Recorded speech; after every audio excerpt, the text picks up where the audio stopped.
La legislación en Grecia. La Grecia antigua se situaba en el antiguo mar Egeo entre Europa y Asia, y la conformaban una serie de islas con bahías y cabos donde estaban situadas las polis o ciudades principales de lo que es hoy Grecia, pero que antiguamente se llamaban a sí mismas naciones separadas con formas de gobiernos y comercios únicas. En esta región existieron dos grandes civilizaciones, la Egea en los milenios tercero y segundo y la griega en el milenio primero. En la civilización egea destaca la ciudad de Creta como centro cultural y político más importante del segundo milenio. Otras como Troya o Micenas completaban una gran región de polis con una fuerte influencia política y militar en la región central de Grecia.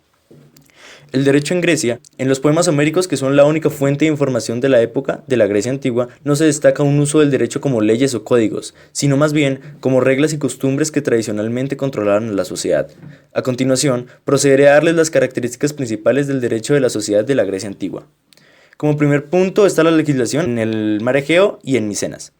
En Creta se crearon las primeras leyes con respecto a la familia, en especial en el divorcio y en cuestiones patrimoniales. En Rodas se creó la base del derecho mercantil que sobrevive hasta el día de hoy en nuestro código mercantil. La polis griega. Grecia fue construida por pequeños estados cuyos límites iban un poco más allá de cada ciudad. Así nacieron las polis, ciudades independientes con un sistema propio de gobierno y comercio. Esparta y las leyes del Curgo. Licurgo fue un mito en Esparta, pues de su legislación desembocó toda la cultura espartana. Él visitó Creta para conocer su legislación y pese a que nunca se escribió un texto con sus leyes, estas se convirtieron en costumbre jurídica en aquel pueblo. La legislación en Atenas. La figura principal del legislador en Atenas era el arconte Temóstete. Era el más importante de ellos, fue Dracón, quien fuera el encargado de escribir las primeras leyes atenienses, las cuales eran muy duras y crueles, llegando incluso a apoyar la pena de muerte, aunque en el aspecto penal se vio un gran avance, pues predicaba que el Estado era el encargado de impartir las penas y dejar de lado la venganza individual que se manejaba en la Grecia antigua. Las leyes de Solón. Solón propuso la creación de un magistrado, encargado de hacer todas las reformas. Entre ellas estaban la creación de 4 clases sociales, la creación de normas penales menos severas en comparación con las de Dracón, pues quitó penas absurdas y creó nuevas para proteger a la población del Estado. En cuanto a normas civiles y comerciales, dictó normas para favorecer a la mujer en el divorcio y obligó a los hijos naturales a mantener económicamente a sus padres si éstos les habían enseñado una profesión. Después de Solón vinieron otros legisladores que modificaron sus leyes poco a poco, como Pisístrato, Clístenes y Pericles. Durante el siglo V, el siglo de oro, Atenas fue el principal centro político de Grecia durante su auge, y fue el responsable de crear las bases de la democracia y las bases de lo que se convertiría en el derecho romano.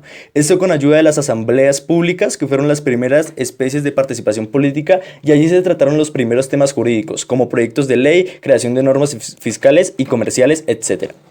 La mayor figura legislativa era el magistrado, persona que con el tiempo iría consiguiendo prestigio y poder y que en los juicios, al igual que el pretor romano, tenía que ver y que constar que se fallaba a favor del derecho, es decir, de forma justa. La familia. A diferencia de la cultura romana en Grecia, la mujer tenía muchas más libertades y derechos, como por ejemplo ser heredada y tener patrimonio propio. No obstante, también vivió uno de los mayores reclusiones en su historia y no podía bajo ningún concepto tener un amorío fuera del matrimonio, a diferencia del hombre. La propiedad. En Grecia aparece por primera vez la propiedad individual, así como también la creación de la hipoteca, que tuvo su origen en Cícico.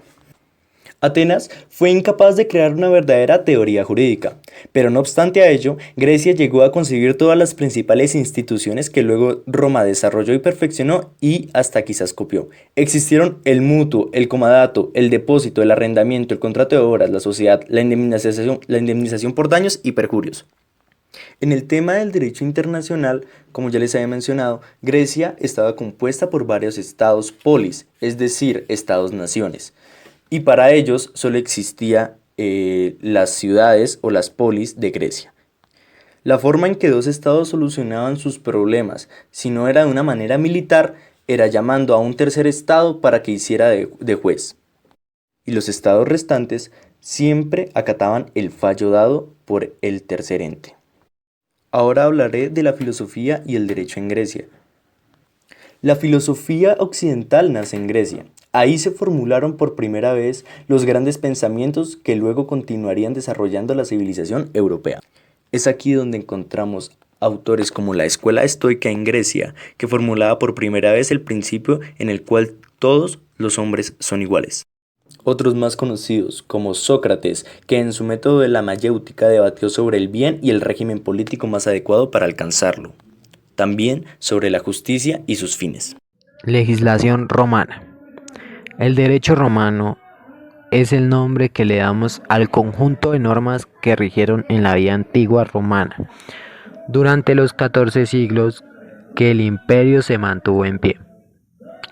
Analizaremos en qué consiste el derecho romano, contando brevemente su historia y fundamentos para tener la importancia que tiene hoy. En la actualidad entendemos que por derecho romano, el ordenamiento jurídico que reguló las actividades de los ciudadanos del imperio, desde su fundación en el año 753 a.C. hasta su caída en el siglo V después de Cristo, siendo un cuerpo legal vivo que se adaptó para cubrir las necesidades sociales de cada momento histórico. El compendio de norma de la antigüedad Roma siguió vigente hasta la caída del Imperio Bizantino en el año 1453. Para sus fundamentos se han mantenido vivos a lo largo de los últimos siglos. Primero, a través de su inclusión en los textos jurídicos germánicos y después como parte del ius común y de los diversos derechos nacionales, sirviendo de base no solo para el desarrollo de la legislación civil de gran parte de Europa y de toda América Latina, sino también del desarrollo de múltiples instituciones y principios de derecho público, como la separación de poderes. Las bases del derecho romano.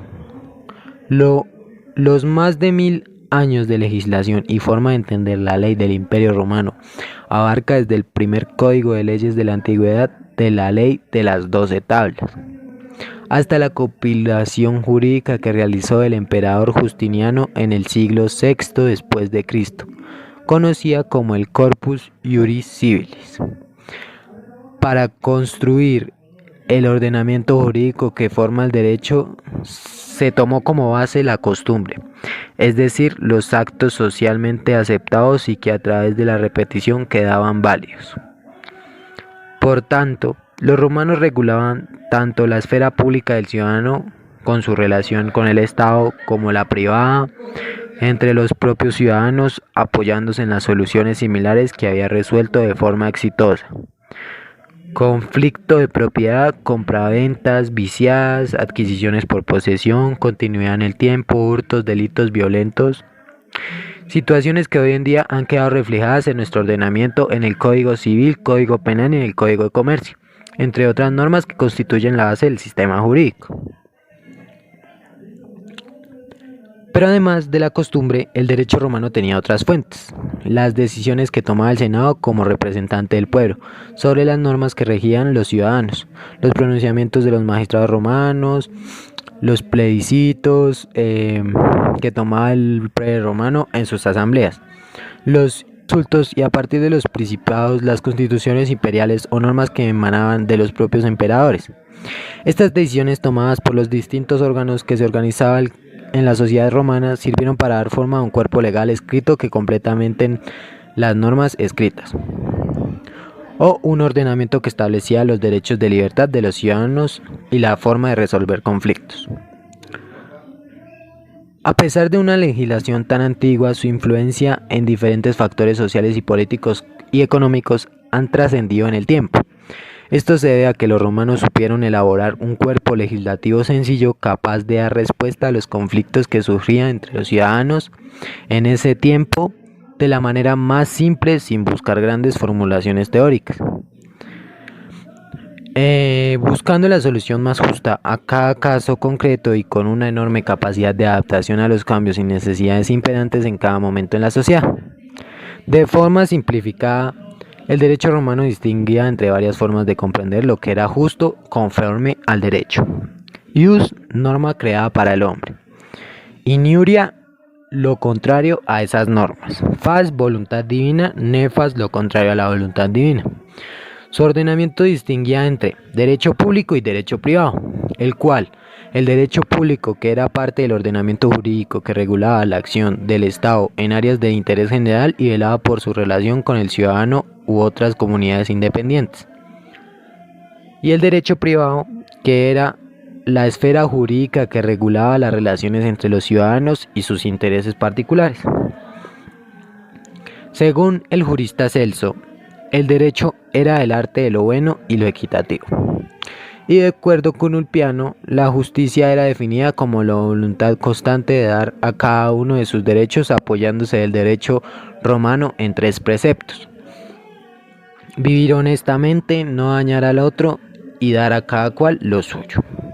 Sin embargo, una de las diferencias de la concepción actual del derecho es que en el antiguo ordenamiento romano no todo ser humano era sujeto de derechos y por tanto no reconocían derechos a toda la sociedad, dejando fuera a los esclavos, que eran considerados cosas. Por su parte, se concedió a los latinos una especie de semiciudadanía, pudiendo algunos de ellos llegar a convertirse en ciudadanos romanos.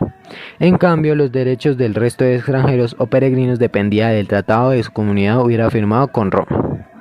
Asimismo, no todos los ciudadanos romanos tuvieron los mismos derechos, sufriendo algunas importantes limitaciones por razón de sexo, condición social, profesión o religión.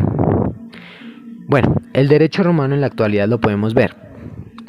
Ni la caída del Imperio Romano en el Occidente a finales del siglo V, ni el del Oriente en el siglo XV supuso la pérdida de vigencia de derecho romano. Los estados europeos a lo largo de los siglos posteriores siguieron aplicando sus preceptos y recuperando su estudio e interpretación para adaptarlos a circunstancias contemporáneas. No es hasta el siglo XVIII y el siglo XIX cuando países como Francia, Alemania o España impulsan el movimiento codificado de sus propios ordenamientos y dan forma a nuevos códigos legislativos. En la actualidad, el plan de estudios en el cual de Derecho cuenta con una asignatura específica, Derecho Romano, que al estudiarse al principio de la carrera ayuda al alumno a comprender mejores instituciones jurídicas que se desarrollan hace siglos y que siguen plenamente vigentes, como lo son el concepto de persona física, capacidad jurídica y de obrar, obligaciones, derecho real, negocio jurídico, garantía, proceso, sucesión hereditaria o de propiedad privada. El estudio del derecho romano aporta al futuro abogado una visión global de un sistema jurídico y la lógica que lo estructura, razón por la que ha servido de base a lo largo de los siglos para el desarrollo de los cuerpos jurídicos de muchos de los estados actuales.